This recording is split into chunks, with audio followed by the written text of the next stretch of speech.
Hello दोस्तों, आज हम बात करेंगे न्यू क्रिटिसिज्म में जो एक बहुत ही फेमस टर्म है इम्पर्सनल थियरी। इसको जानने से पहले हमें जानना ज़रूरी है कि जो ओल्ड क्रिटिसिज्म था, जो हमारा ट्रेडिशनल क्रिटिसिज्म था, उसमें टेक्स्ट के ऊपर कोई विशेष ध्यान नहीं दिया जाता था।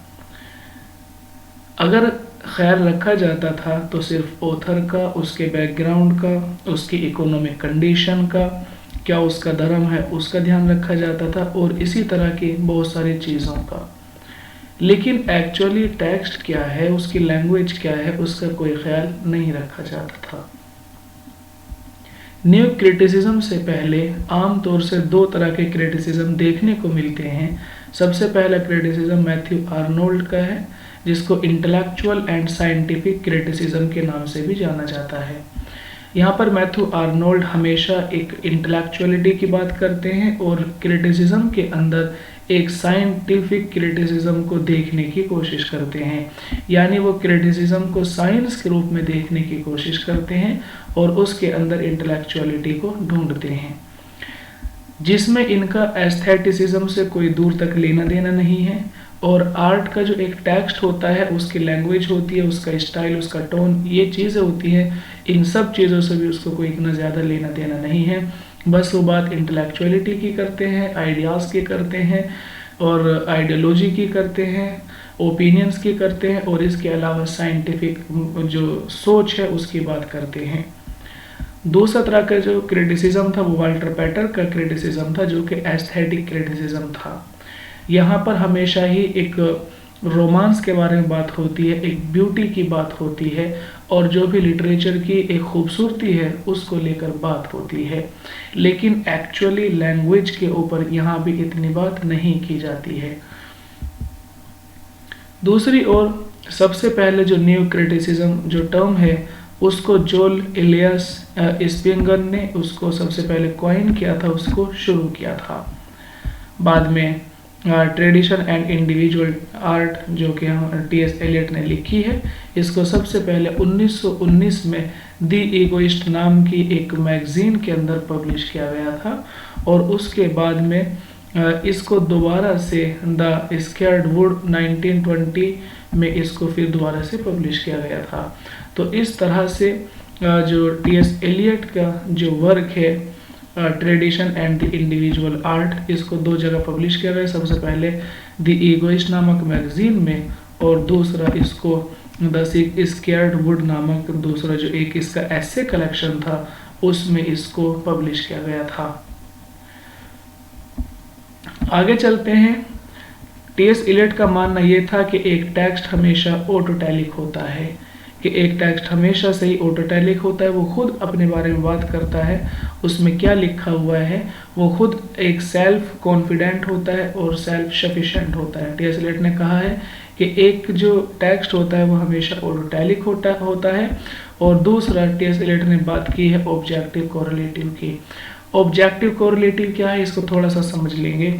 यहाँ पर टी.एस. एलियट ने बताने की कोशिश की है कि ऑब्जेक्टिव कोरिलेटिव यानी जो हमारे ऑब्जेक्ट हैं वो कोरिलेशन होने चाहिए, यानी कोई भी ऑब्जेक्ट हो या कोई सीन हो वो उसके माहौल के हिसाब से होना चाहिए। अगर कोई डरावना सीन है तो उसके बैकग्राउंड में डरावनी आवाज़ आनी चाहिए, बादलों की गर्जन होनी चाहिए, बिजली का कड़कना होना चाहिए। और ये सीन किसी कब्रिस्तान में, किसी चर्च में या किसी बहुत ही भयंकर जंगल में इसको जो है सीन को बनाना चाहिए। और अगर कोई रोमांटिक सीन है तो वहाँ पर हमें माउंटेन दिखाने होते हैं, झरने दिखाने होते हैं, खिलते हुए फूल दिखाने होते हैं, तो ये रोमांटिक सीन का कोरिलेशन होगा।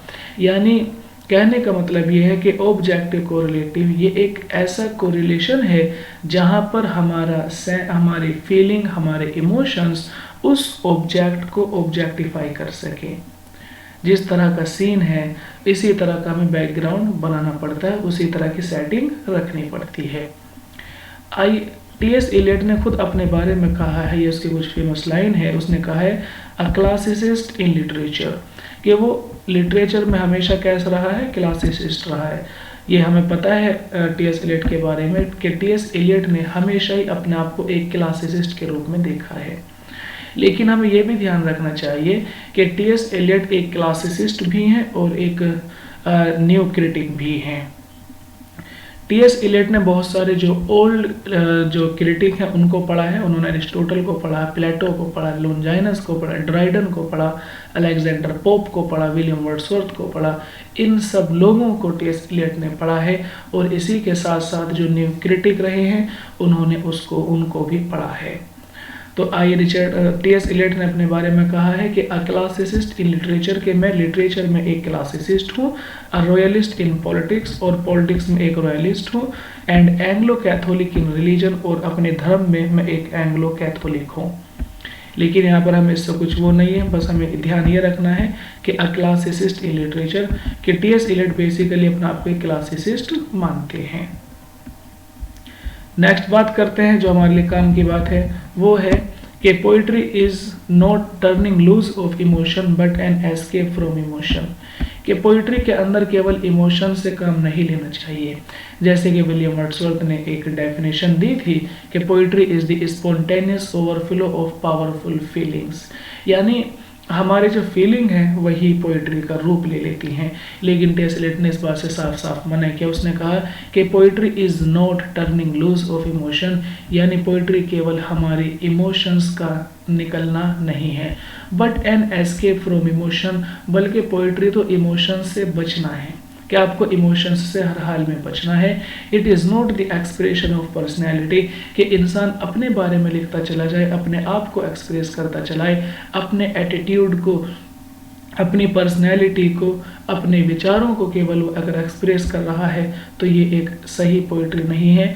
But an escape from personality, बल्कि ये तो पर्सनैलिटी से बचना चाहिए। हमें अपनी पर्सनल ओपिनियन से, अपने पर्सनल विचारों से हमें एक पोइट्री को लिखते समय बचना चाहिए।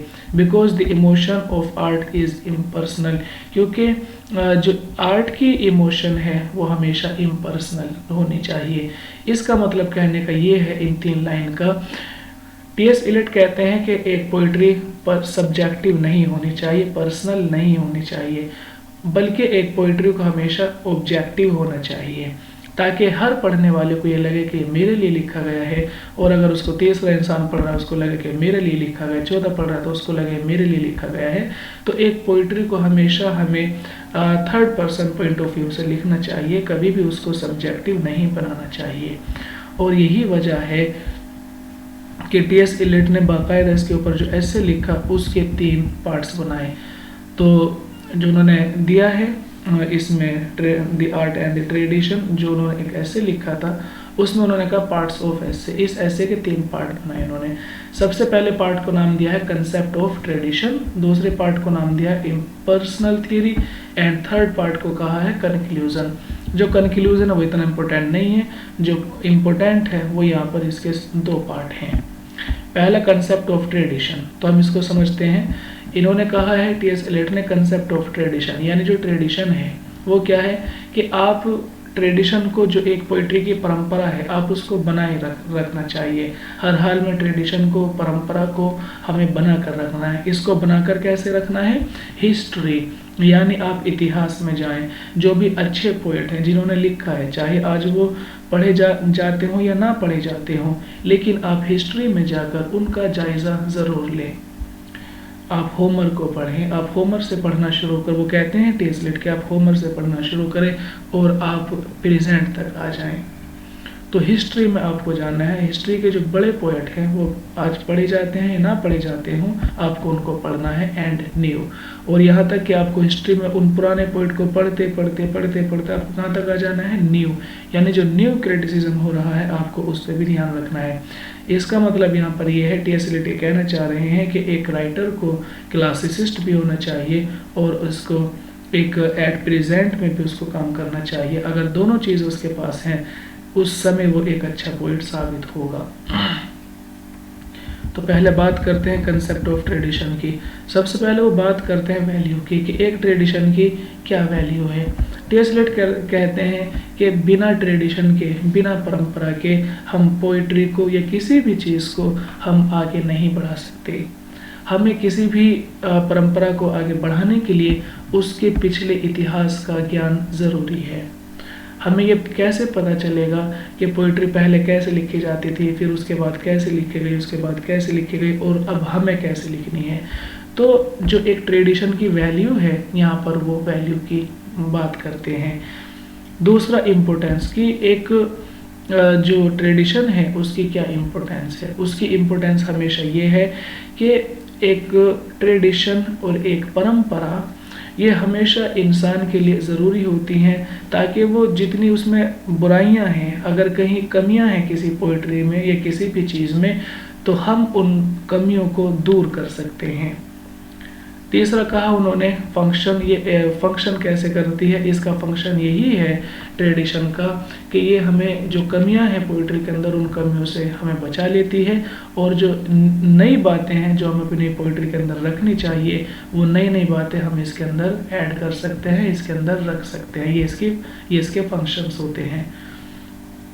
नेक्स्ट बात करते हैं वेज टू एक्वायर इट, कि हमें इसे कैसे हासिल करना है, कैसे इसको एक्वायर करना है। तो यहाँ पर कहा है टी.एस. एलियट ने कि हमें अपने पुराने पोइट्स को हमेशा पढ़ना चाहिए, चाहे वो आज जिंदा हों या मर गए हों, चाहे उनकी किताबें कम मात्रा में हो, चाहे उनके जो ऑडियंस है वो बहुत कम मात्रा में हो, लेकिन अगर आपको लगता है कि वो पोइट हैं तो आपको उनको पढ़ना चाहिए। और ये भी ज़रूरी नहीं है कि आप अपने ही देश के पोइट्स को पढ़ते चले जाएं, बल्कि आपको विदेशी पोइट्स भी पढ़ने चाहिए। अगर कोई इंग्लिश का है तो उसको फ्रेंच में जो लिखा जा रहा है उनको पढ़े। इसके अलावा न्यूजीलैंड में जो लोग लिख रहे हैं या अफ्रीका में जो लोग लिख रहे हैं, इस तरह के जो ख़ास लोग हैं आपको उनको पढ़ना चाहिए। इसी से हम क्या करेंगे, एक ट्रेडिशन को, एक परंपरा को बना कर रखेंगे। पोइट्स ड्यूटी, पोइट्स की क्या ड्यूटी होती है, इनकी क्या जिम्मेदारी होती है, इसकी बात की है कि शायरों की हमेशा ये जिम्मेदारी रही है कि वो इस ट्रेडिशन को बना कर रखें, हमेशा अपने बड़ों को सम्मान देते रहें, उनको रेस्पेक्ट देते रहें, कभी भी उनको रेस्पेक्ट देना ना भूलें। आप उनको पढ़ें, जो उनके अंदर अच्छाइयाँ हैं आप उसको ले लें, जो उनके अंदर अच्छाइयाँ नहीं हैं आप उसके अंदर सुधार करने की कोशिश करें। तो एक शायर की ड्यूटी है कि वो अपने पूर्वजों को, अपने पुराने पोएट्स को हमेशा सम्मान दे, उनकी इज्जत करे, उनकी कमियों को इग्नोर करे, और उनके अंदर जो अच्छाइयाँ हैं उनको अपनी पोइट्री के अंदर लिखने की और दिखाने की कोशिश करनी चाहिए। नेक्स्ट जो इसका पार्ट आता है एसे का, वो है इम्पर्सनल थ्योरी। इम्पर्सनल थ्योरी में क्या क्या आता है, सबसे पहले पोइटिक प्रोसेस, कि एक पोइटिक प्रोसेस क्या होता है। पोइटिक प्रोसेस ये होता है कि इंसान को हमेशा जब पोइट्री लिखे कि उसको किस हिसाब से लिखना चाहिए। हम उसे ऑब्जेक्टिव बनाएं, हम उसको सब्जेक्टिव बनाएं, first person point of view से लिखें या तो second person point of view या third person point of view, यहाँ पर ये बात होती है। तो टी.एस. एलियट कहते हैं कि हमेशा हमें अपनी पोइट्री को ऑब्जेक्टिव लिखना चाहिए, ताकि हर पढ़ने वाले को ऐसा लगे कि ये पोएम मेरे लिए लिखी गई है, और तीसरे को, चौथे को, सबको यही लगे कि ये मेरे लिए लिखी गई है। तो यहाँ पर उन्होंने बात की इम्पर्सनल, हमें जो भी हम लिखें उसको हमें इम्पर्सनल तरीके से लिखना है, ना कि अपने ही ओपिनियन, अपने ही विचार उसमें डालते रहें, बल्कि हमें एक यूनिवर्सल पोएम लिखनी चाहिए। सेकंड, उन्होंने जो इम्पोर्टेंट एग्जाम्पल दिया इसको समझाने का, उन्होंने कहा है कि एक पोइटिक प्रोसेस ऐसा होना चाहिए जैसे कि कोई प्लेटिनम का कोई बर्तन होता है, कोई जार होता है, और उस बर्तन की मदद से हम सल्फर SO2 को जब ऑक्सीजन के साथ रिएक्शन करते हैं तो सल्फ्यूरिक एसिड बन जाता है। तो उन्होंने ये बताया है कि जब हम SO2, अगर हमारे पास SO2 है, सल्फर डाइऑक्साइड, और प्लस उसको ऑक्सीजन यानी O2 के साथ में जब हम उसको जो है उसकी रिएक्शन करते हैं, तब हमारे सामने H2SO3 बनकर सामने आ जाता है। तो यही बताया उन्होंने, कहने का मतलब ये है कि वो बर्तन उस रिएक्शन को करने में मदद कर रहा है, लेकिन उस बर्तन का कुछ भी असर उस रिएक्शन के अंदर और उस केमिकल के अंदर नहीं जाता। इसी तरह टी.एस. एलियट कहते हैं कि जब एक पोएट अपनी पोएम्स को लिखता है तो उसका माइंड उस बर्तन की तरह है जिसमें रिएक्शन चल रही है, लेकिन जब पोएट लिखे तो अपने माइंड का बिल्कुल भी जो उसका पार्ट है या उसका कुछ भी हिस्सा है वो पोइट्री के अंदर नहीं लिखना चाहिए। ये आप बात समझ ही गए होंगे। यानी जब हम किसी बर्तन में फॉर एग्जांपल खाना बनाते हैं तो पूरा खाना उसके अंदर बन जाता है, सारे केमिकल रिएक्शन होते हैं, मिर्च मसाले सब मिलते हैं, लेकिन जब हम खाना खाते हैं तो बर्तन का कुछ भी हिस्सा उसके अंदर नहीं आता।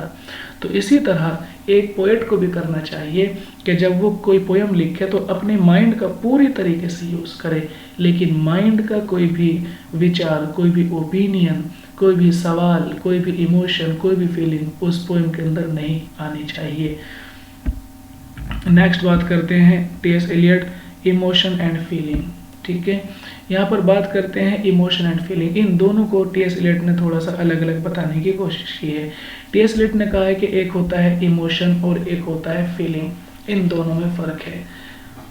इमोशन माने जिसका रियलिटी से कहीं तक भी कोई ताल्लुक ना हो, केवल एक इमोशंस होते हैं। और फीलिंग जहाँ पर हम किसी चीज़ को फील कर सकते हैं, हम किसी चीज़ को महसूस कर सकते हैं। आपने अगर देखा होगा जो हमारी रोमांटिक पोइट्री है वो पूरी तरीके से इमोशन है, उसके अंदर केवल इमोशन होते हैं, इसके अलावा कुछ भी चीज़ नहीं होती। यानी केवल एक इमोशंस होते हैं जिसका सच्चाई से कहीं तक कोई वास्ता नहीं होता। लेकिन जो फीलिंग है वो हम देख सकते हैं मॉडर्न एज के अंदर, और इस तरह से विक्टोरियन एज के अंदर जो लिखा हुआ है उसके अंदर इमोशन कम है, उसके अंदर फीलिंग, आइडियोलॉजी और आइडियाज़ ज़्यादा हैं। तो ये कहा है टी.एस. एलियट ने कि जब भी हम कोई पोएम लिखें तो उसके अंदर दोनों चीज़ होनी चाहिए, इमोशन भी होने चाहिए और उसके अंदर फीलिंग भी होनी चाहिए। यानी हमारे एहसासात भी होने चाहिए, हमारे जज्बात होने चाहिए, हमारे इमोशंस होने चाहिए, और इसके अलावा हमारे कुछ आइडियाज़ होने चाहिए, हमारे कुछ विचार होने चाहिए। ये दोनों चीज़, इमोशन भी और फीलिंग भी। ठीक है, नेक्स्ट उन्होंने कहा डिपर्सनलाइजेशन। डिपर्सनलाइजेशन वही है जो आप यहाँ पर इम्पर्सनल थियरी में पढ़ रहे थे, वही है डिपर्सनलाइजेशन। यानी आप जो भी पोएम लिखें आप उसको डिपर्सनलाइजेशन तरीके से लिखें। पर्सनलाइजेशन यानी सब्जेक्टिव, और इसका उल्टा अपोजिट है इसका डिपर्सनलाइजेशन। यानी आप उसको अपने पॉइंट ऑफ व्यू से ना लिखें कि केवल आप अपना ही माइंड यूज़ कर रहे हैं, अपना ही पॉइंट ऑफ व्यू रख रहे हैं, ऐसा आप ना करें। अगर आप ऐसा करते हैं तो आपकी पोइट्री सब्जेक्टिव हो जाएगी और पढ़ने वाले को कहीं ना कहीं ये फील होगा कि शायद ये चीज़ मेरे लिए नहीं लिखी गई। इसीलिए आप जब भी लिखें उसको ऑब्जेक्टिव पॉइंट ऑफ व्यू से लिखें, आप उसको यूनिवर्स के लिए बनाएं, पूरी दुनिया के लिए आप उसको लिखें, अपने लिए ना लिखें। उसके बाद में इन्होंने लास्ट में दे दिया कंक्लूजन। कंक्लूजन में यही बताया कि एक पोएट को किस तरीके से एक पोएम को लिखना चाहिए। उन्होंने कहा है कि लिखते समय हमेशा ये कोशिश करनी चाहिए कि पोएम सब्जेक्टिव ना हो जाए, पोएम सब्जेक्टिव ना हो जाए। पोएम बस कैसे होनी चाहिए, ऑब्जेक्टिव, पूरी दुनिया की पोएम, हर पढ़ने वाले को लगे कि हाँ ये पोएम मेरे लिए लिखी गई है। तो यही है इसमें जो ऐसे लिखा था इन्होंने, यही है tradition and the individual art, यही बताने की कोशिश की है, जो कि आप इस डायग्राम से अच्छे से समझ रहे होंगे। पहले को उसने कहा है कंसेप्ट ऑफ ट्रेडिशन, दूसरे को कहा इम्पर्सनल थियरी, और थर्ड को कहा उसने कंक्लूजन। ठीक है दोस्तों, उम्मीद करते हैं कि आपको ये समझ आ गया होगा। आज के लिए इतना काफ़ी है। सुनने के लिए धन्यवाद। आपका दिन शुभ हो।